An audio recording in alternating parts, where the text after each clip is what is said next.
गुरु प्यारी परम सत्कार योग सात संगत जी, आप जी सारी संगत को मेरा प्यार भरा राधा स्वामी। यह एक ओल्ड सत्संग है और दादा मंगाराम जी का सत्संग है। बाणी पलटू साहिब जी की है। हमें दादा मंगाराम जी आज के सत्संग में क्या समझा रहे हैं हम पूरा ध्यानपूर्वक सुनेंगे। उससे पहले एक छोटी सी बेनती की जाती है कि चैनल को सब्सक्राइब करके ऑल नोटिफिकेशन बेल ज़रूर दबा दें ताकि आप रोज़ाना के सत्संग मिस ना कर सकें और ओल्ड सत्संग जो हमने एक सीरीज़ की है शुरू वो भी मिस ना कर सकें। बहुत प्यारा सत्संग है, पूरा सुनिएगा। आओ श्रवण करते हैं। वाणी महात्मा पलटू साहब जी महाराज की।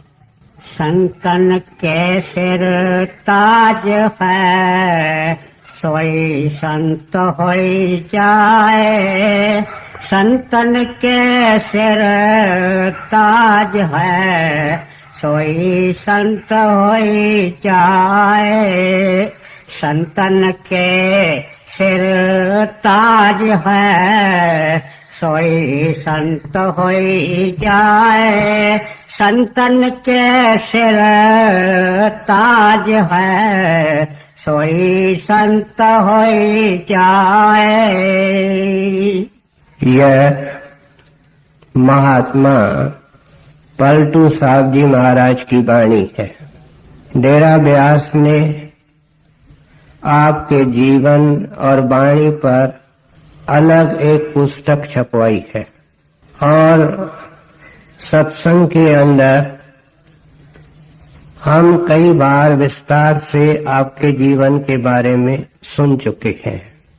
कहते हैं कि बचपन से परमार्थ की प्यास थी और इस प्यास को बुझाने के लिए आप घाट घाट में गए। क्या कई एक साधु महात्माओं की संगत और सोबत की, लेकिन इस प्यास को शांत करने वाले आपके गुरुदेव श्री गोविंद जी महाराज साहब थे। उन्होंने शब्द और नाम की बख्शिश की। आपने खूब मेहनत की और कोई ऐसा वक्त आया कि दर्शन, सत्संग और आपकी नाम की कमाई ये गुरुदेव के दृष्टि में मंजूर हुई और आपको अंदर बुलाया गया। टोटली बदल गए। गुरुदेव ने खुश होकर के पलटू नाम रखा। क्या पलटा भी सदगुरु ने और उनका नाम भी उन्होंने रखा। यहाँ तक कि आपके घर के नाम का आज तक पता तक नहीं लगता। आपने काफी मधुर और शिक्षाप्रद वाणी लिखी है और आपका विशेष साधन कुंडली है। आज हम आपकी एक कुंडली सुन रहे हैं। ये संत महात्मा जब जब हम सत्संग के अंदर आते हैं, जो मूल शिक्षा हमारे सामने रखते हैं अपने तजुर्बे के आधार पर, वह ये है कि मनुष्य देह का मकसद प्रभु प्राप्ति है। उन्होंने अपने जिंदगी के अंदर ये मकसद रखा। कई उतार चढ़ाव आए लेकिन कामयाब हुए। जैसे अभी हमने सुना, कामयाब होकर के गुरुदेव से एकाकार होकर के मालिक से मिलकर के हमको समझाया कि ऐ बंदा, जब जब तुम इंसान बना तुमको संतों ने समझाया लेकिन तेरे ने समझ में नहीं आया। आम आदमी से पूछे तुम क्या बनना चाहते हो तो जवाब मिलता है विद्वान, कोई जवाब देता है धनवान।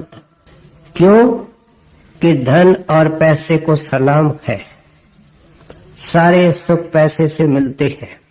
फिर कोई उत्तर देता है मैं कलाकार बनूंगा, मैं साइंसदान बनूंगा।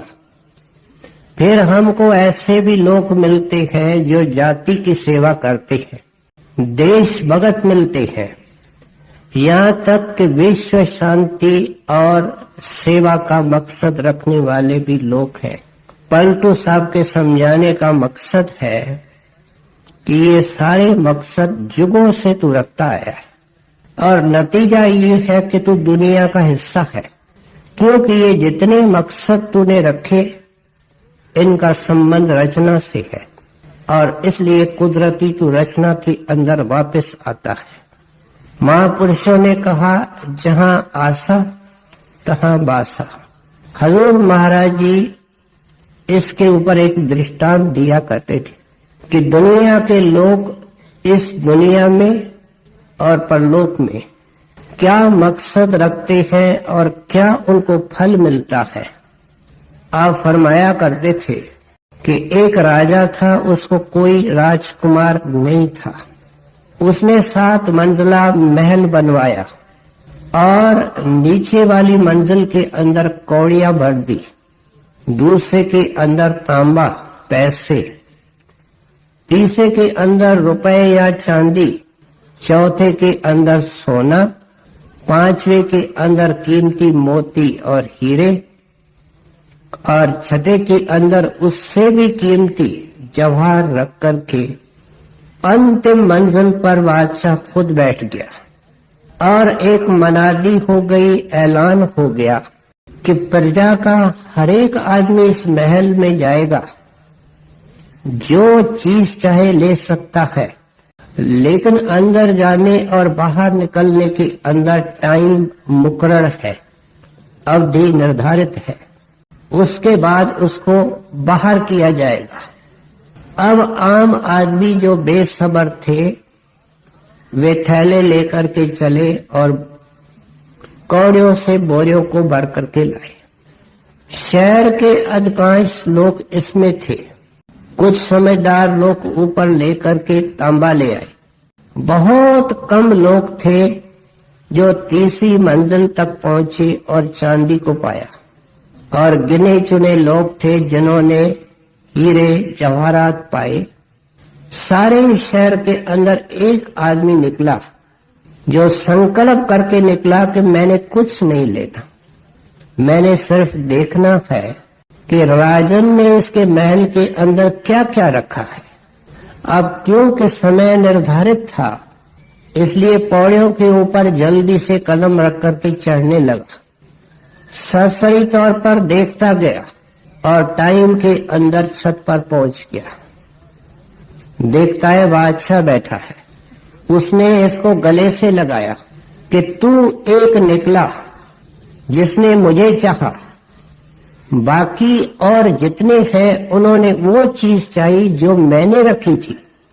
हजूर महाराज जी इसका अर्थ भी समझाया करते थे कि कौड़ियां लेने वाले आम इंसान हैं और हम लेते आए।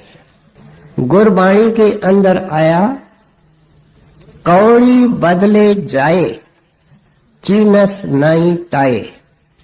कहते हैं इंसान का मन उसको मूर्ख बना देता है। कीमती सांसों के हीरे दे करके और कौड़ियों को खरीद कर लेता है।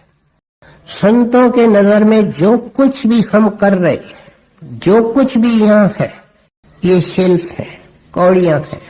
फिर कुछ ऐसे लोग हैं जो मकसद रखते हैं कि हमने दुनिया में सुखी होना है, परलोक में सुखी होना है। वे कर्म धर्म करते हैं, पूजा पाठ करते हैं, पुण्य दान करते हैं। उनके श्वासों की कीमत पड़ती है तांबा पैसा। अब जो अभ्यास करने के शौकीन है उनको पहले अगर कोई योगी मिल जाता है तो आम तौर पे योगियों का साधन प्राणायाम होता है और संत मत इसको आउटराइट रिजेक्ट करता है। वो क्या करते हैं, जो सिमरन या जाप करते हैं उसको श्वासों से जोड़ करके करते हैं। संत रैशनली समझाते हैं कि जब हम बातचीत करते हैं तो हमारा ध्यान श्वासों में नहीं जाता। ये जो जाप है, प्रार्थना है, ये भी परमात्मा के चरणों में अरदास है। इसमें श्वासों के तरफ ध्यान देने से कुछ नहीं मिलता। नुकसान होता है, मेहनत ज्यादा होती है, फल बहुत कम होता है।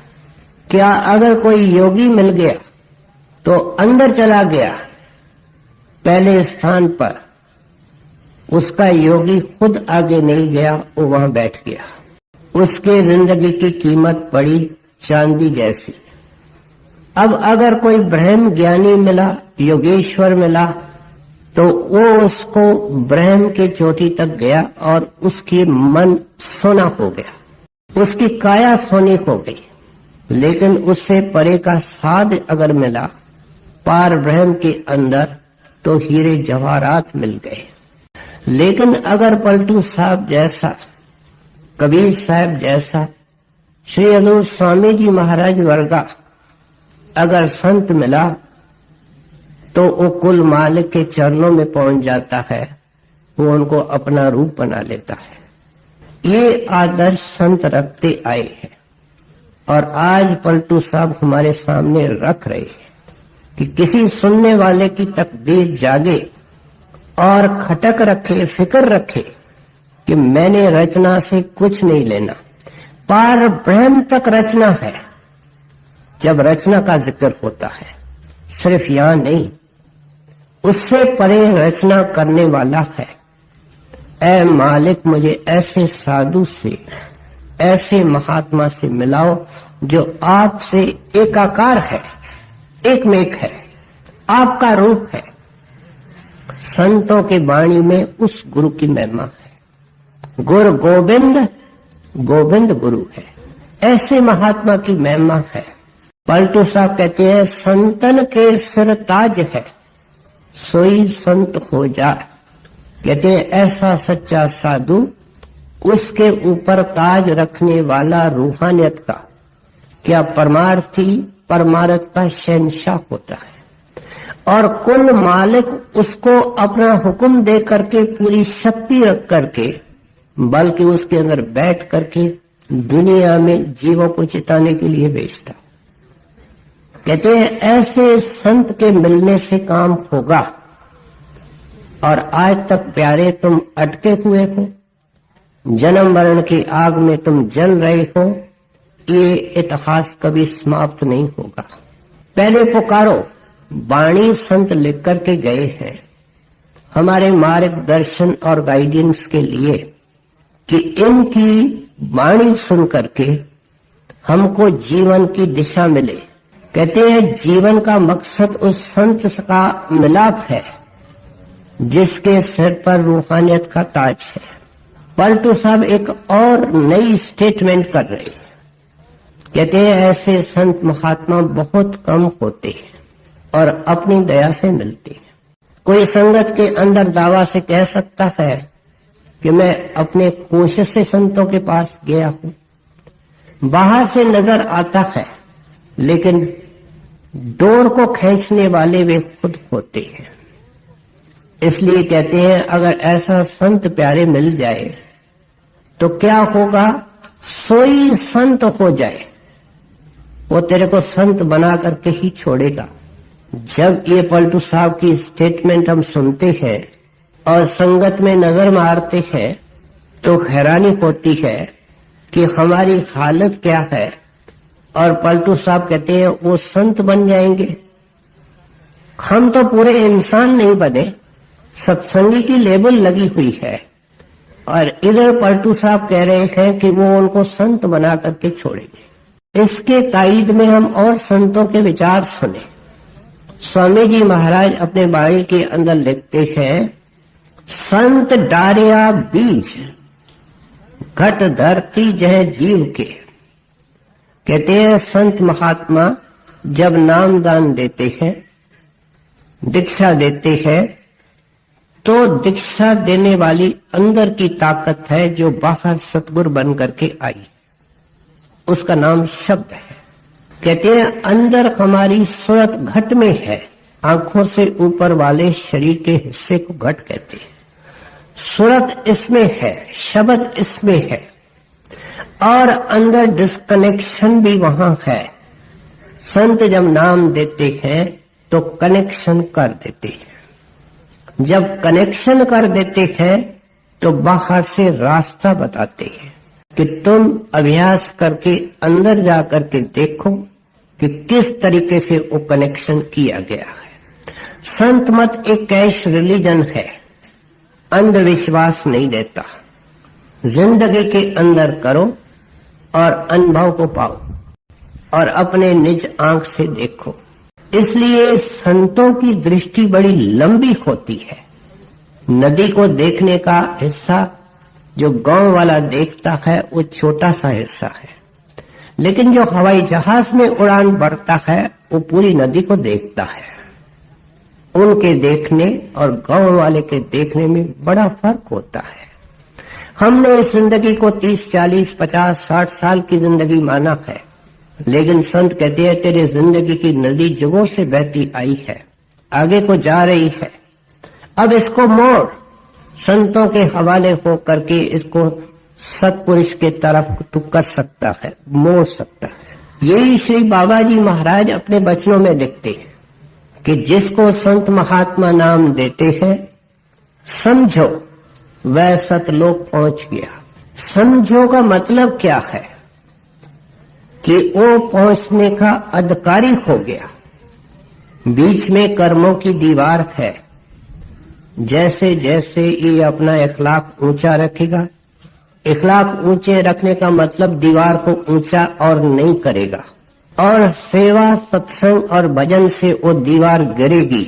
सतगुरु का हाथ होगा दया का, उसके दया से गिरेगी, तो उस दीवार के पीछे ही सतलोक है और नजर आएगा।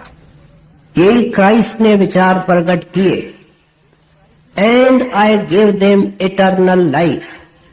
जिनको मैं दीक्षा देता हूं उनको अमर जीवन का परवाना देता हूं। And they shall never perish, वो जन्म मरण के अंदर वापस नहीं आएंगे। साथ में क्या कहते हैं, हेवन एंड अर्थ में पास अवे, जमीन आसमान एक हो जावे, but my word shall not pass away, मेरा वचन खाली नहीं जाएगा। संत जब दीक्षा देते हैं, संतों के वाणी में इसको संतों का वचन भी कहा गया।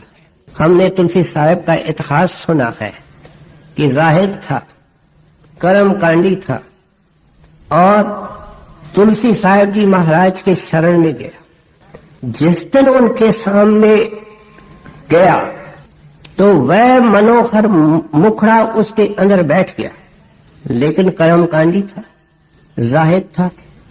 समझ गया कि मैं घायल हो चुका हूं, लेकिन दिल पर पत्थर रख करके चला गया। लेकिन खाना छूट गया, पीना छूट गया, बैठना छूट गया। मजबूर होकर के तुलसी साहब के पास वापस आया और कहने लगा मेरी गुस्ताखी माफ की जाए, मेरे को भेज दीजिए, मेरी गलती है। तुलसी साहब ने कुछ शब्द उच्चारे हैं जो शेख तकी को पहले समझाने के से संबंध रखते हैं, फिर कुछ प्रसाद के रूप में नाम देने के बाद उच्चारे हैं। जो नाम देने के बाद शब्द उच्चारे हैं उसमें एक कड़ी आती है, और वो है होगा फजल, फजल दया, होगा फजल दरगाह तक, खौफो खतर की जा नहीं।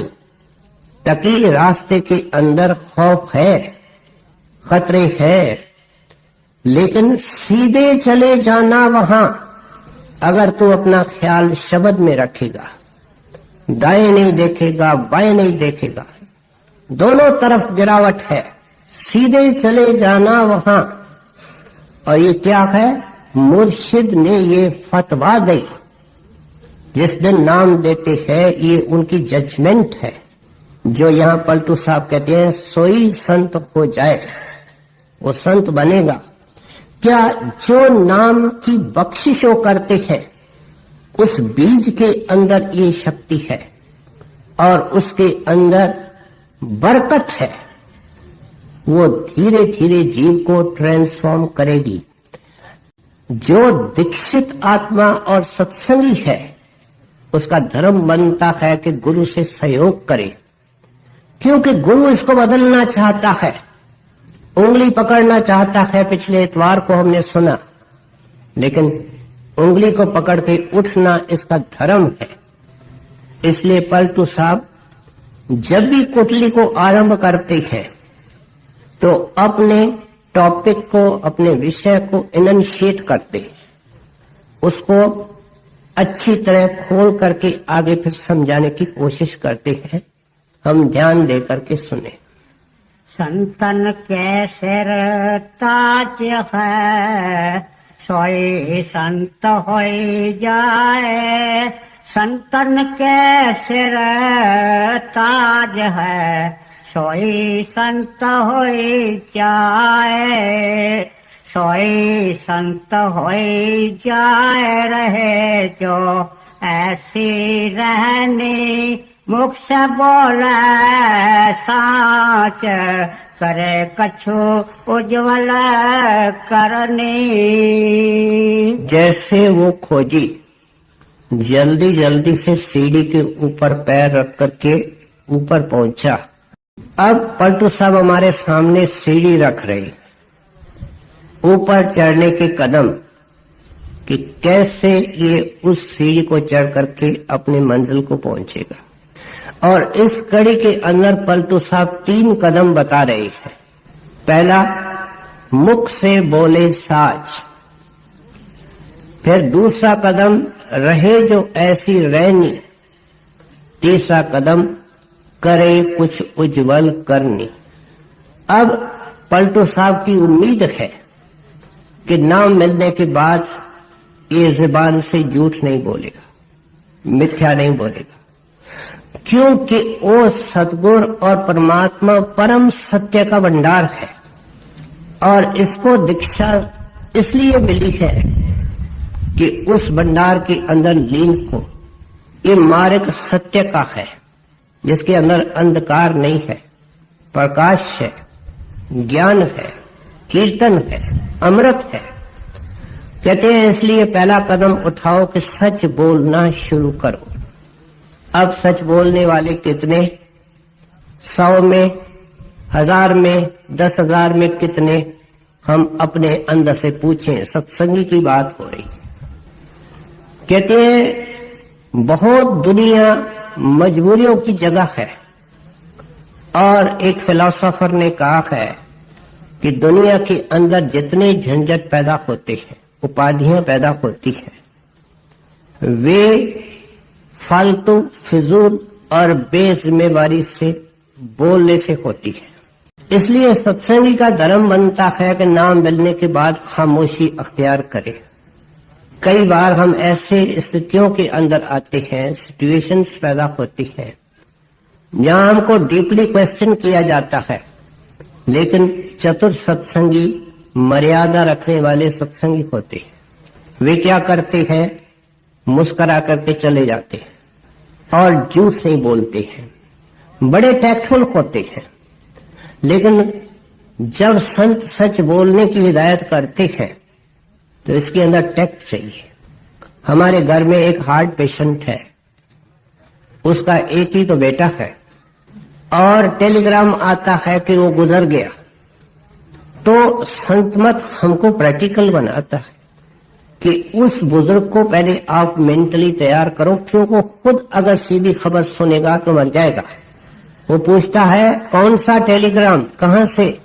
लड़के की, बहुत बीमार है।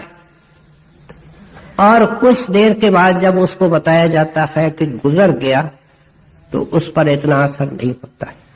कहते हैं यहां बड़ा थॉटफुल और मर्यादा से चलना पड़ता है। प्यारे, जो कुछ बोलो उसके अंदर सत्य के अलावा मधुरता होनी चाहिए। सारे संत कहते हैं, तुम कहता है महंगाई, लेकिन मीठे बोलने की क्या कीमत है? मुफ्त है, फ्री है। हम मन के गुलाम बन करके बहुत महंगे सौदे खरीद करते हैं, झूठ बोलते हैं, कड़वा बोलते हैं। संत मना करते हैं, कहते हैं फिर ये जो पलटू साहब हमारे सामने कदम रख रहे हैं, शर्त रख रहे हैं, इनका मतलब क्या है? कि ऐ सत्संगी नाम लेने के बाद तो कई झूठ बोल चुका है। वास्तव में हम बहुत झूठ नहीं बोलते हैं, हम कुछ झूठ बोलते हैं। लेकिन उनके बारे में जब जब हमसे सवाल होता है, तो जो झूठ बोल करके बैठे हैं उसको छिपाने के लिए और झूठ, झूठ के ऊपर झूठ, वो झूठ मल्टीप्लाई होता जाता है। इसलिए आपकी ये मंशा है कि प्यारे सत्संगी आज से जाकर के वहां कह दे कि बात इस तरह है, सही बात ये है, और इसके बाद इस झूठ बोलने से बच। तू उस परम सत्य में समाने की उम्मीद करता है और तेरे को इसके लिए चयन किया गया है, सिंगल आउट किया गया है। जुबान से मिथ्या बोलते हो, पहला कदम नहीं उठाया, फिर कहती है रहे जो ऐसी रहनी। आमतौर पे ये ताना मिलता है कि दुनियादार और सत्संगी में क्या फर्क है, परंतु साहब की उम्मीद देखें, कहते हैं वो निराला इंसान होना चाहिए। सत्संगी एक अनकॉमन आदमी होना चाहिए। उसके कार व्यवहार बिहेवियर बोलने से, उसके शरीर के मूवमेंट से शांति टपकनी चाहिए, धीरे टपकना चाहिए, और सुनने वाला मिलने वाला अंदाज लगा सकेगा कि इसके ऊपर किसी महापुरुष की दया है। ये एक अनकॉमन आदमी होता है, नॉवेल नहीं पढ़ता, शॉपिंग में नहीं घूमता, रात दिन वीडियो कैसेट्स में नहीं होता है, ये गपशप नहीं जानता है। ये तो दुनियादारी है जिसने हमारे को जन्म मरण का कलंक लगाया है। कहते हैं वो एकांत सेवी होता है, और ये सारा मार्ग अंतर्मुख होने का है। सारी दुनिया के लोग बाहर मुखी है, बाहर चौकीदारी कर रहे हैं, अपने अंदर नहीं झांकते हैं कि कितनी जबरदस्त कोयलों की खान हमारे अंदर है। गुनाहों के ऊपर गुनाह, दोषों के ऊपर दोष, जितने हम निकालने की कोशिश करेंगे, यही अभ्यासी जानते हैं, वो दंग रह जाता है कि ये भी अवगुण है। अवगुणों की कतार है, ढेर है, गठरियां है, लेकिन किसको पता लगता है? जो उखाड़ना चाहता है। जब पेड़ की जड़ें उखाड़ी जाती हैं, उखाड़ने वाला हैरान हो जाता है। वो सोचता है कि ये कुछ थोड़ी सी गहरी है, लेकिन मैं तो 2 फुट 4 फुट 6 फुट चला गया, इतना पेड़ फैल चुका है। कहते हैं ये अपनी चौकीदारी करता नहीं, और कबीर साहब इसको इस तरीके से समझाते हैं। सत्संग के मन की हालत, उसकी जिंदगी, दोस्त पराये देख के चले हसंत हसंत, कहते हैं सत्संगी हुआ है, और केवल पराये दोष देख रहा है। और सत्संगी 4 आपस में मिलते हैं, चारों सत्संगी है।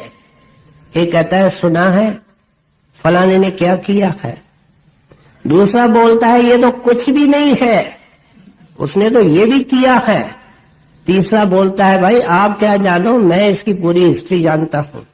कहते हैं चारों ऐसे बोल करके फिर क्या करते हैं, दोष पराए देखकर चले हसंत हसंत, मिलकर के हंसते हैं।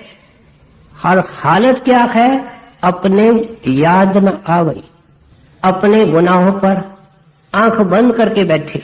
क्यों, काम तो एक हो सकता है, या हम अपने देखें या पराये देखें। अपने याद न आवई, उसकी हालत क्या है, जाका पार न अंत। कहते हैं दूसरे के कमीज पर, कुर्ते पर एक दाग देखता है, जब वो खुद कोयलों से भरा हुआ है। क्या भैंस गाय को कहती है तेरा पूंछ काला है, रात दिन हमारी एक क्रिया है। कहते हैं हटो, अब अंतर्मुख हो, अपनी चौकीदारी करो। बार बार संतों की हिदायत मिलती है, बर्तन को साफ करो, हृदय को शुद्ध करो। जो बीत चुका है प्यारे, उसको पुरानी हिस्ट्री है, उस इतिहास को बंद करो, एक नया चैप्टर खोलो, नई जिंदगी शुरू करो, और हकलाल के रोटी पर गुजर करके बेदाग जिंदगी निकालने की कोशिश करो। फिर आप समझाते हैं करे कुछ उज्जवल करनी। कहते हैं नाम कोई अलमारी में रखने की फैंसी आर्टिकल नहीं है, ये तो रगड़ने की आर्टिकल है, इसको रगड़ा जाता है। ये करनी क्या है, करनी के आगे आपने विशेषण या एडजेक्टिव लगाई है उज्जवल। कहते हैं बुगले के तरह आधा घंटा बैठ रहा है, वो भी इसलिए सत्संगी बैठता है, पता नहीं मैं क्या क्या करता हूं, महाराज दया करना, मालिक की भक्ति नहीं, प्रेम नहीं। और ये जो महाराज जी कहते हैं मन लगे नहीं लगे 2.5 घंटे बैठो, कहता है भाई ये तो बहुत मुश्किल है, ये तो प्रेमियों के हिस्से में आने वाली चीज है। इसका मतलब महाराज जी को गलत बताता है, अपने आप को सही बताता है। ऐसा सत्संगी कहां जाएगा, उसका कैसे दरवाजा खुलेगा, उसका उद्धार कैसे होगा? ये मन का गुलाम बना हुआ है, गुरु का सेवक कौन? इसलिए आप समझाते हैं कि ऐसी रहनी चाहिए। कबीर साहब ने इसको एक कड़ी के अंदर समझाया। संतों ने कबीर सागर को गागर में भर दिया है और आपने फरमाया तन थिर। जब भजन बैठो तो अपने शरीर को स्थिर करके बैठो, जैसे पत्थर की मूर्ति होती है। क्या ये हो सकता है? जब हो सकता है तब तो कबीर साहब कहते तन थिर। घंटा बैठो, 2 घंटा बैठो, आसन को स्थिर रखो। जिसकी कमान स्थिर नहीं उसका तीर कैसे लगेगा? पहले कमान को स्थिर करना पड़ता है, फिर कहते हैं मन स्थिर, ये तीर लगाना है। कहते हैं मन को आंखों के बीच में स्थिर करो। आंखों के बीच में स्थिर करने का अर्थ क्या? कि हमारा हेडक्वार्टर, हमारी बैठक, हमारा ठिकाना नाम मिलने के बाद आंखों के बीच में है। और ये हो जाता है जब अभ्यास किया जाता है। कहते हैं खास करके जब भजन बैठो तो सब तरफ से अपनी दृष्टि हटा करके आंखों के बीच में बैठो। कोई नॉर्मल आत्मा होती है जिसका पिछले जन्म का बैकग्राउंड अच्छा होता है, उसको कुछ नजर आता है, गुरु का ध्यान आता है। कहते हैं आम सत्संगी को अंधेरा नजर आता है, लेकिन अंधेरे के अंदर लगातार देखने और सिमरन करने से, देखना क्या, जिसको गेजिंग कहते हैं। जब किसी इंसान के साथ किसी की प्रीत हो जाती है, वो चेहरे के अंदर उसके लगातार देखता है। ये ट्रेनिंग हमको दर्शन के वक्त मिलती है। जो ट्रेनिंग हमको दर्शन के वक्त मिलती है वो हमको अभ्यास के वक्त आंखों के बीच में गुरु का ध्यान, अगर ध्यान नहीं आए तो ये मान करके चलना कि अंधेरे के पीछे गुरु है, उस अंधेरे में लगातार देखना। इसलिए कहते हैं ये क्या है, मन को स्थिर करना। फिर कहते हैं वचन स्थिर, गुरु के वचन पर विश्वास कि तेरे अंदर सब कुछ है। 2 साल 4 साल भजन किया, अंदर में कुछ नजर नहीं आया, है कि नहीं है। अगर ये ख्याल मन में इसके आया, 100 साल बैठे अंदर कुछ नहीं होगा। कहते हैं वचन थिर। फिर सुरत नरत थिर खोए। कहते हैं बाहर से कुछ सुनाई नहीं देवे, बाहर से कुछ दिखाई नहीं देवे। दोनों फैकल्टीज, देखने की और सुनने की, आंखों के बीच में केंद्रित हो जाए तो क्या होगा? क्या कबीर इस पलक को कल्प न पावे कोई। कल्प किसको कहते हैं? पहले 4 चौकड़ी युग होते हैं। चौकड़ी युग कहते हैं जब 4 युग होते हैं। ऐसे 1000 चौकड़ी युग को कल्प कहते हैं। एक मिसाल देकर के कहते हैं इतनी मुद्दत से ऐ बंदा तू भटक रहा है, इस 84 के चक्कर पे चढ़ा हुआ है और छुटकारा तेरा होगा पलक में। लेकिन कौन सी पलक? तन थिर, मन थिर, वचन थिर, सुरत नरत थिर। अगर इसका ये हालत हो जाती है, प्रकाश चमक पड़ता है, इसको शरीर की कोई सुध बुध नहीं रहती है। सिमरन बेअख्तियार जारी होता है और वो उस भंडार में इसको लीड करता है। इस तरीके से पलटू साहब सिस्टमैटिकली हमको आगे ही बढ़ाते जाते हैं। कहते हैं संतों ने क्या कहा, तू संत बनेगा, तू घर में पहुंचेगा, मैं तेरे को अपना रूप बनाऊंगा। लेकिन ऐ सत्संगी ध्यान दे करके सुन, हृदय की खिड़की खोल करके अंदर बैठा कि तेरे हिस्से के अंदर क्या चीज आती है। सोई संत होए चाहे रहे जो ऐसी रहने, मुख से बोले साच करे कछु उज्जवल करनी, एक भरोसा करे नहीं काहू से मांगे, मन में करे संतोष तनिक न कबहू लागे। अब 3 और शर्तें बता रहे। क्या है? कहते हैं एक भरोसा रखे। संत मत क्या कहता है कि जितना खोज करना है खोज करो, जितने सत्संग सुनने हैं सुनो, जितने महात्माओं को मिलना है मिलो, लेकिन जब पूरे के शरण में जाओ तो पूरे विश्वास से माथा टेको, पूरे यकीन और भरोसे से जिंदगी निकालो। जो कुछ लेना है गुरुदेव से, न दाएं देखना है न बाएं देखना है। घोड़े के आंखों पर चमड़े के पट्टे लगाए जाते हैं, जब उसको तांगे में हम जोते हैं, कि क्यों? कि अगर पट्टे उतारे जाएं वो सड़क तय नहीं कर सकता, वो दाएं देखेगा वो बाएं देखेगा, उनके कारण वो सीधा देखता है। कहते हैं भरोसे के पट्टे लगाओ, न इधर देखना है न इधर देखना है। नामदेव जी बड़े पूर्ण गति के महात्मा हुए। ये संत महात्मा जीवन में अपने जीवन की घटनाओं के द्वारा सिखाते हैं। राजस्थान के दौरे में आए तो उनके साथ एक योगी ज्ञानदेव भी साथी हो गया। महात्मा सबसे प्रीत करते हैं। अब रेगिस्तान से चलते चलते गर्मी का मौसम, कई रास्ते में पानी नहीं मिला। वह योगी लोटपोट होने लगा, महाराज पानी नहीं मिल रहा है, बहुत प्यास है। एक रेत चमकती है, गर्मी पड़ती है, गर्मी का मौसम है, पानी मिल नहीं रहा है, बेहाल हो रहा है योगी। नामदेव अपने मस्ती के अंदर मस्त चल रहा है। आखिर एक कुआं आया तो नामदेव तो अपने ख्याल में थे, वो कुएं के तलाश, पानी के तलाश में थे। एकदम दौड़ा। ज्ञानदेव दौड़ करके देखते हैं कि पानी तो बहुत नीचे है, कोई रस्सी नहीं, कोई डोल नहीं। अब वो रिद्धि सिद्धि वाला आदमी था। करामत को संत महात्मा मदारी का खेल कहते हैं। मदारी खेल क्यों करता है? लोगों को इकट्ठे करने के लिए। इकट्ठे क्यों करता है? पैसे कमाने के लिए। इसलिए ये करामत करने वाले जय जयकार चाहते हैं, वाह वाह चाहते हैं। ये हमको यहाँ मिलती है, आगे हमारे दरगाह में कुछ बनता नहीं है। इसलिए इसने क्या किया कि अपने सिद्धि के बल पर छोटा रूप अख्तियार किया और कुएं में नीचे उतर गया और पानी पी करके ऊपर आया।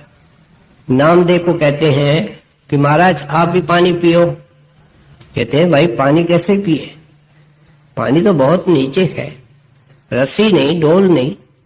कहते हैं महाराज आप तो सभी शक्तियों के संपूर्ण साहिब हैं। कहते नहीं, ये मेरे गुरुदेव की शिक्षा नहीं। अगर उसकी ये मौज है कि मैं प्यास के कारण रेगिस्तान में मर जाऊं तो मैं इसके अंदर खुश हूं। तब ज्ञानदेव कहता है महाराज ऐसा करे, मैं नीचे उतरता हूं, आपके लिए पानी लाता हूं। तो नामदेव कहता है सुन ए योगी, वह पानी नहीं जहर है, मैं उसको अपने होठों तक नहीं लाना, क्योंकि मेरे गुरुदेव की ये मौज है। और नामदेव भजन में बैठ गए। भगवंत भक्तों के पीछे पीछे फिरता है। इम्तिहान किस लिए लिए जाते हैं? इम्तिहान के पीछे पर्पस होता है कि इंसान खड़ा हो, उत्तम बने, श्रेष्ठ बने। अगर इम्तिहान नहीं होते तो हम सारे खोटे होते। कदम कदम पर इम्तिहान है, घर में है, दुकान में है, फैक्ट्री में है। सरकारी इम्तिहान होते हैं, एजुकेशन के इम्तिहान होते हैं, उनके स्वयं इम्तिहान है। सारी जिंदगी एक इम्तिहान है। जो इन इम्तिहानों से निकलता है वो ऊंचा उठता है। इसलिए मालिक को फिक्र पड़ी, पानी ऊपर चढ़ा, किनारों के ऊपर ओवरफ्लो करने लगा। नामदेव वो समाधि में बैठे हैं। नामदेव जोर से पुकारता है महाराज पानी तो किनारों के ऊपर ओवरफ्लो कर रहा है, उठ करके पानी पीजिए। अब नामदेव जी महाराज ने जो वाणी लिखी है वो मराठी में लिखी है और उनके पद अभंग कहलाते हैं। उन्होंने एक अभंग अलग इस घटना के ऊपर लिखा है। जिंदगी के अंदर न सिर्फ किया लेकिन वाणी के अंदर लिख करके गए हैं और इस भाव से लिख करके गए हैं जो भावना पलटू साहब की है। एक भरोसा रखे, कहते हैं एक भरोसा रखता है वो पार होता है। फिर कहते हैं मन में करे संतोष, ना मिलने के बाद हाय हाय। कबीर साहब कहते हैं कि एक आदमी होता है जो मांगता है, मांगन मरण समान है। आगे समझाते हैं मत कोई मांगे भीख। आगे कहते हैं ये सतगुरु की सीख है, ये मेरे गुरुदेव की सीख है। कहते हैं मन में करे संतोष। संतोष को डिफाइन करते हुए आपने क्या कहा?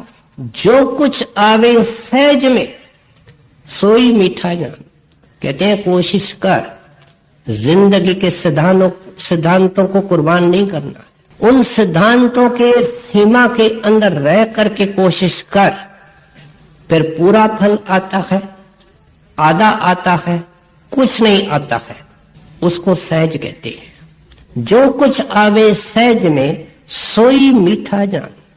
कबीर साहब कहते हैं जो ऐंचा तानी से मिलता है वो जहर है, जो मांगने से मिलता है वो पानी है, और जो सहज से मिलता है वो अमृत है। संत चाहते हैं कि हम जहर को छोड़ करके अमृत पिए, अमृत के भागी बने। इसलिए सिस्टमैटिकली समझा रहे हैं कि अपने दृष्टिकोण को, देखने के नजरिए को बदलो। आए दिन इसके ऊपर जोर दिया जाता है कि जब तक मन में खाए है ये नहीं है, ये नहीं है, ये नहीं है, तो परमार्थ भी नहीं बनेगा। जब ये सोचना शुरू करेगा कि मालिक ने ये दे रखा है, ये दे रखा है, ये दे रखा है, सब उनकी दया है, उनकी कृपा है, तब काम बनने लगेगा। ये पलटू साहब की भावना है। ये कहते हैं अपने दृष्टिकोण को बदलने की कोशिश करो। इसलिए आप समझाते हैं कि जो कुछ आपको कोशिश करने से मिलता है उसको अमृत मान। पड़ोसी के तरफ मत देख, वो क्या खाता है, वो क्या पीता है, कैसे रहता है, उसके बाल बच्चे कैसे हैं, उसकी पत्नी कितनी गोरी है, उसके बच्चे कितने अक्लमंद हैं, तेरा इससे वास्ता नहीं। तू अपने आप को मेहमान समझेगा तब ये दृष्टिकोण बनेगा। दोनों बातें साथ साथ में जुड़ी। जो अपना डेरा और तंबू लगा करके यहाँ बैठा है, दीन ईमान बना करके बैठा है, उनके मन में माफ करना कभी संतोष नहीं आएगा। सत्संगी को दौड़ाता रहता है, दौड़ाता है लोभ।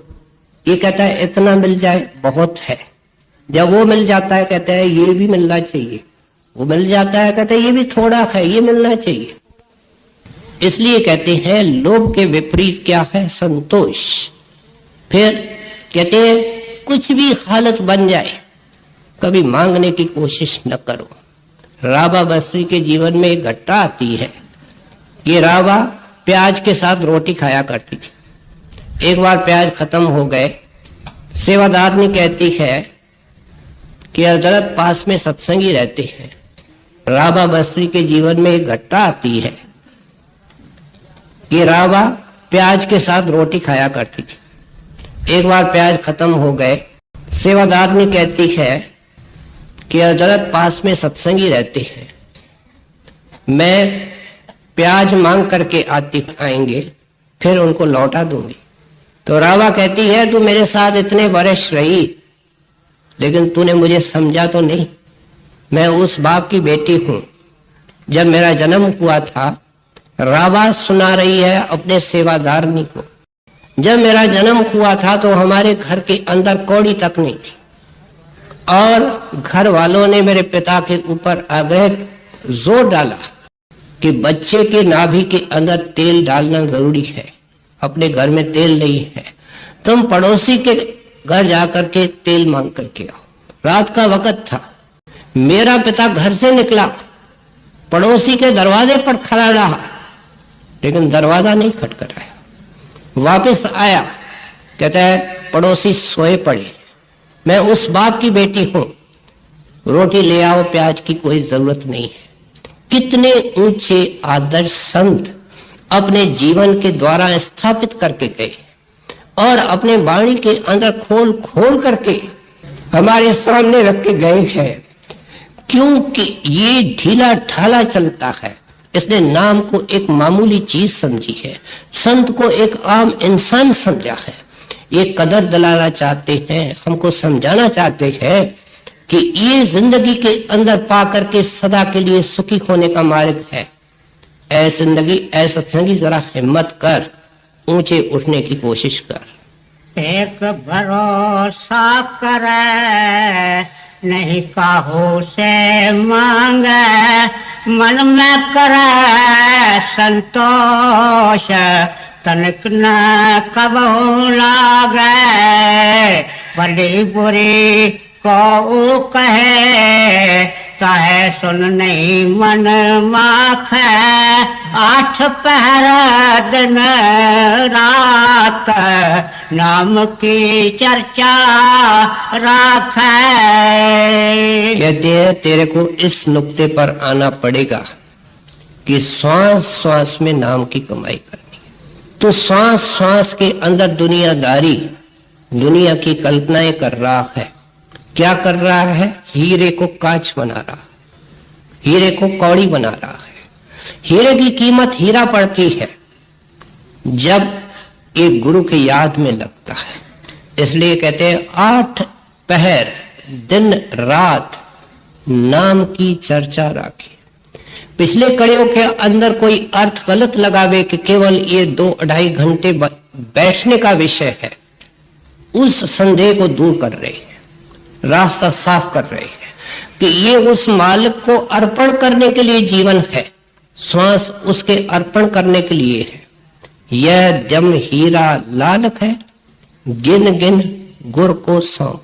कहते हैं अगर कोई बहन 10 हीरे किसी को देती है रखने के लिए और एक एक हीरा 10 लाख का है, तो किस तरीके से संभाल संभाल करके उसको देती है कि बहन देखो, इनको संभाल करके लो और संभाल करके रखना, बड़े महंगे हीरे हैं। कहते हैं इस तरह एक एक श्वास उससे भी महंगा है। कहता हूं, कह जाता हूं, कहूं बजाए ढोल। कबीर साहब क्या कमी छोड़ते, कहते मुझे रोकोगे मैं नहीं रुकूंगा। कहता हूं, कह जाता हूं, कहूं बजाए ढोल। श्वासा खाली जात है, 3 लोग का बोल। जब 3 लोग कह दिया तो बचा क्या? कहते हैं त्रिलोकी के अंदर कोई ऐसी चीज नहीं है जो श्वास नाम के भक्ति के अंदर लगता है। ये कहते हैं सारी दुनिया तेरे अंदर बसी हुई है, तुमने दुनिया को अंदर सजा करके रखा है। रात दिन तेरे अंदर दुनिया के संकल्प उठ रहे हैं। कहते हैं जब ये अवस्था बनेगी कि अंदर नाम चल पड़ेगा, गुरु की याद चल पड़ेगी, रात दिन वो मन के चक्कर पर आएगी, फिर कहते हैं एक टेस्ट रखती है कि तेरी हालत क्या होगी कि कोई बुरा करेगा तू मुस्कुराएगा, कोई तेरी उस्तत करेगा तू खामोश होगा, क्योंकि तू दोनों से ऊपर उठ के चले जाएगा। गौतम बुद्ध के पास कोई मूर्ख आदमी गया, क्योंकि ये दुनिया का पुराना दस्तूर है कि भले की निंदा होती है, बुरे की निंदा होती है। अजीब दुनिया का दस्तूर है कि जिन्होंने दुनिया का भला किया, बड़े बड़े साइंसदानों की हिस्ट्री पढ़ के देखो, उन्होंने जेल खाने में डाल दिया उनको, ये क्या चीज बना दी। और जो बुरा करते हैं उनकी तो बुराई करने की इनको आदत है, अपनी बुराई कोई नहीं देखता है। इसलिए कहते हैं ये दुनिया का पुराना दस्तूर है कि जहां फूल बरसाते हैं वहां रोड़े भी फेंकते हैं। तो दोनों के अंदर समान रहने की कोशिश कर। गौतम बुद्ध के पास कोई गया भटकता हुआ आदमी, वो उनको गालियां सुनाने लगा। बुद्ध भगवान खामोश बैठे सुनते रहे, गाली के ऊपर गाली, आखिर गाली कितनी देगा, खामोश हो गया। कहते हैं भाई और कुछ बचा? कहते हैं नहीं महाराज, भंडार खाली हो गया। कहते हैं अब मेरे सवाल का जवाब दे कि अगर कोई आदमी किसी के लिए भेंट लावे, कोई तोहफा लावे, नजराना लावे और वो स्वीकार न करे, तो वो चीज किसके पास रहेगी? कहते हैं लाने वाले के पास बुद्ध भगवान ने मुस्कुरा के कहा, तेरी गालियां तेरे को मुबारक, मेरे को इनकी कोई जरूरत नहीं है। कहते हैं ये हालत बनाई अपने मन की, ये केवल कथनी नहीं है, कथनी मीठी खांड है। कहते हैं गुरु की महिमा करना आसान, तस्वीरें देखना आसान, ये मुबारक है क्योंकि गुरु की याद लाते हैं। कथनी मीठी खांड है लेकिन करनी विष की लोए। नाम की कमाई करना, मन की हरदम चौकीदारी करना, श्वास श्वास का पहरा देना, कहते ये तो बहुत विष की लोह है। कथनी तज करनी करे, कहते हैं काम तेरा नहीं बनेगा। जब कथनी के दायरे से निकल करके करनी के दायरे में आएगा तो क्या होगा? विष से अमृत होए। फिर वो जो तेरे को अभी विष लगता है, कोई तेरे को उठाएगा तो उठेगा ही नहीं, कोई तेरे को बुलाएगा तो आवाज नहीं देगा। ये क्या होगा? विष से अमृत होए। इस तरीके से जिंदगी के अंदर जो पलटू साहब ने पहली कड़ी के अंदर इनशिएट किया है कि संत संत बना करके ही छोड़ेगा, हमारे हिस्से में क्या आता है उसका डिटेल जिक्र कर रहे हैं। भली बुरी को कहे ताहे सुन नहीं मन माख, 8 पहर दिन रात नाम की चर्चा राखे। पलटू रहे गरीब होए, भूखे को देखाए, संतन के सिर ताज है, सोई संत हो जाए। बिल्कुल सिस्टमैटिक वाणी है, जैसे एक सीढ़ी होती है। कोई पहले पौड़ी पर कदम रख करके एकदम आखिरी पौड़ी पर नहीं पहुंच सकता, उसको दूसरी पौड़ी पर कदम रखना पड़ता है, तीसरी पर रखना पड़ता है। सारी सिस्टम बता दी, सिलसिलेवार खोल करके बताया कि क्या करना है, कि तेरे को आज तक जन्मों जन्मों से जुगों से सच्चा संत नहीं मिला, जिसके सिर पर रूहानियत का ताज है, जो मालिक का रूप है, मालिक से एकाकार है, शब्द का भेद देता है, लेता कुछ नहीं, दया त्रिलोकी से परे का अवतार है, संत अवतार है। कहते हैं ऐसा सतगुरु, उसकी खटक, उसकी खोज, और वो अपने दया से तेरे को जरूर मिलेगा, क्योंकि वो खटक और खोज उसने पैदा की। कहते हैं जब तेरे को मिल जाए तो फिर क्या कर? कहते हैं झूठ बोलना, मिथ्या बोलना छोड़ दे।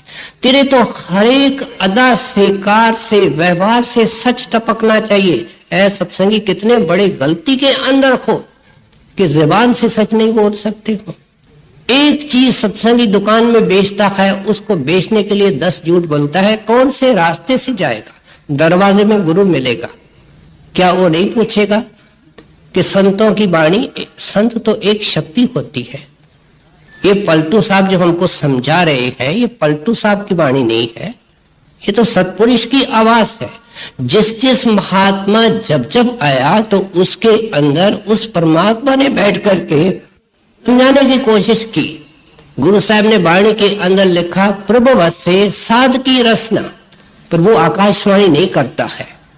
जब भी समझाता है साधु की रसना पर। जब कबीर साहब थे तो कबीर साहब के रसना पर, और जब आप थे तो आपके रसना पर, जब श्री बाबाजी महाराज बन करके आए तो उनके रसना पर, हजूर महाराज आए तो उनके रसना पर। कहते हैं तेरे को समझाया नहीं गया था, फिर तुम झूठ क्यों बोलते रहे? तुमको तो जो झूठ बोले थे उनको स्वीकार करना था, तो मैंने झूठ बोलना है और जिंदगी को स्ट्रेट करना था। फिर कहते हैं जिंदगी को स्ट्रेट करके ऐसा कर कि लोग प्रभावित होते हैं। हम बड़े बड़े भाषण देते हैं संत मत के ऊपर कि आपको गुरु के पास जाना चाहिए, नाम लेना चाहिए, लेकिन महाराज जी कहते थे कि तुम ऐसा जीवन लीड करो कि अगला पूछे भाई क्या हुआ है, तुम रहते कैसे थे, चलते कैसे थे, तुम्हारी जिंदगी कैसी, तुमको क्या मिला है, क्या चीज तुमको मिली है, वो आगे होकर के पूछे। कहते हैं ऐसी जिंदगी लीड करो, और वो उसके अंदर कामयाब होने के लिए तुमको करनी पड़ेगी। करनी के बगैर उद्धार नहीं होगा। जो लोग सत्संग में जाते हैं, सेवा करते हैं और कहते हैं कि हमारे लिए उद्धार का रास्ता खुल जाएगा, इस संदेह और शक से हमको निकालना चाहते हैं। कहते हैं ये तो दवा खानी पड़ेगी। बीमार कितना भी कहे, लेकिन डॉक्टर तो इंसिस्ट करता है, भाई 6 साल की पुरानी बीमारी है, तुमको 6 महीने दवा खानी पड़ेगी, नियम से खानी पड़ेगी, रोज 3 बार खानी पड़ेगी, छुटकारा नहीं हो सकता है। जन्म जन्म के गुनहगार हो, जन्म जन्म का मन मैला है, धोने के लिए दिन रात नाम की कमाई चाहिए। आपने खोल करके समझा। कहते हैं फिर वो मालिक दया करेगा, और दया होती है तो क्या होता है, गुरु के दया के अर्थ सत्संगी सैकड़ों लगाते हैं। अर्थ एक है कि गुरु अंदर बुलाता है, जिससे बिछड़ करके हम दुखी हो रहे हैं और बिलख रहे हैं, और वो अंदर में दरवाजा खुलता है, नूरानी रूप में दर्शन देता है। जिसको बड़े महाराज जी ने नाम दिया, उनके अंदर बड़े महाराज जी उस देह स्वरूप में जैसे थे, उस स्वरूप में, लेकिन वो नूरानी होता है, वो रेडियंट होता है, उसमें आएंगे। और वो इसलिए आते हैं कि मेरा सेवक पहचान सके कि जिस वक्त इन्होंने दीक्षा दी थी और जो समझाया था सब सही है। जिनको हजूर महाराज ने नामदान बख्शा है, हजूर महाराज के रूप में आएंगे, लेकिन आगे संतों का रूप एक होता है। वो शब्द है सतगुर मेरे सदा सदा। सतगुर का रूप बदलता ही नहीं। सतगुर मेरे सदा सदा, ना आवे ना जावे, वे अविनाशी पुरुष है, सब में रहे समाए। वो शब्द है। महाराज जी बार बार कहते थे शब्द गुरु सुरत धुन चेला। नाम भी किसी हिंदू मुसलमान को नहीं दिया जाता, हिंदुस्तानी अमेरिकन को नहीं दिया जाता है। आत्मा सबके अंदर एक है, उस सूरत को नाम दिया जाता है। इसलिए आप समझाते हैं कि जब वो दया अंदर में उतरे तो गरीब होकर के रहना। पहले उस गरीबी की बाहर से तैयारी की। हम ऊंचे ऊंचे वस्त्र पहनते हैं, गहने पहनते हैं, ठाठ बाट करते हैं, शो ऑफ करते हैं। कहाँ है? संतों को क्या कहा गया? दीन दयाल, दीन बंधु। कहीं नहीं लिखा है अमीर निवास, गरीब निवास लिखा है। गरीब ये नहीं होता है जो निर्धन होता है, लेकिन मन से जो निमाना होता है, जो आजिज होता है।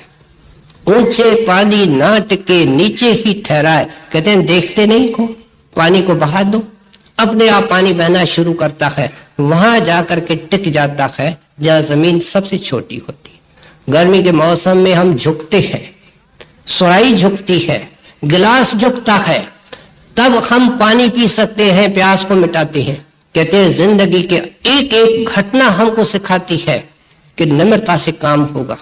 आज किसी बहन से पूछो, भाई से पूछो, तुम्हारे को सबसे प्यारा आदमी कौन लगता है? सोच सोच करके उसका नाम बताएगा जो दीनता का व्यवहार करता है, जो आज्ञा पर फूल चढ़ाता है, जो हुक्म की बजावरी करता है। कहते हैं दीनता तेरे को प्यारी है, दीनता संतों को प्यारी है, दीनता मालिक को प्यारी है। इसलिए कहते हैं पलटू रहे गरीब, भूखे को दे खाए। एक नई बात कर रहे हैं। कहते हैं ये एतराज किया जाता है कि ये संत महात्मा और उनके सेवक ये स्वार्थी होते हैं। ये आंख मूंद करके बैठ जाते हैं, अपने आत्म कल्याण के बारे में सोचते हैं, औरों का कुछ नहीं करते हैं। इस संदेश से, इस गलत फहमी से देखो कितना तरीके से हमको निकालते। कहते हैं भाई कभी तुमने सोचा कि जो सुबह को उठ करके मालिक की भक्ति करता है या हर वक्त उसका चिंतन करता है, वो करता क्या है? वो मालिक से मिलने के लिए कोशिश कर रहा है। मालिक सबका राखा है, सबको रिज़्क देने वाला है, सारे गुणों का भंडार है। ऐसे आदमी के अंदर से कैसे नुक्स निकाल सकते हो? पलटू साहब ने एक जगह लिखा है कि ये, दादू साहब ने लिखा है कि ये जो कहते हैं सत्संगी सुबह को उठ करके ये करता है, ये तो इस तरीके से कहना है कि एक आदमी ने अमृत पिया और मर गया। जहर खाने से मरता है, वो बेचारा अमृत पीने की कोशिश कर रहा है, दुनिया का भला कर रहा है। जब हम भजन बैठते हैं हमको क्रोध का ख्याल आता है, दुश्मन की शक्ल आती है, हम उसको रोकते हैं और उसके बजाय गुरु का स्वरूप लाते हैं, सिमरन करते हैं। इस तरीके से हमारे को लोभ का ख्याल आता है, उसको रोकते हैं। क्या करते हैं आखिर? दुनिया के अंदर जो क्रोध का भंडार है, एक एक आदमी उसमें चंदा देता है। ऐसे नहीं लड़ाइयां होती हैं, एक देश दूसरे देश से लड़ता है। कौन लड़ता है? देश तो जड़ है, जमीन नहीं लड़ती है। वहां के बाशिंदे, वहां के हुक्मरान, वहां के शासक, उनके अंदर जो क्रोध है वो क्यूमुलेटिव फॉर्म लेता है और लड़ाइयां भड़क उठती है। कहते हैं वो क्या करता है? क्रोध वो तो सुख और शांति की वृद्धि करता है। और कहते हैं जिस तरह परमात्मा उदार दिल है, वो बांट करके खाता है। संतों महात्माओं ने अपने जिंदगी के अंदर कितने ऊंचे आदर्श पेश किए। कबीर साहब के सारे जीवन को देखो। रात को साधु आ जाते, माता लोई को कहते भाई देखो रोटी हमारे लिए जो रखी है वो इनको खिला दो। साधु चले जाते तो माता कहती हम छोले खा करके पानी पी करके सो जाएंगे। कहते उन्होंने मिसालें कायम की।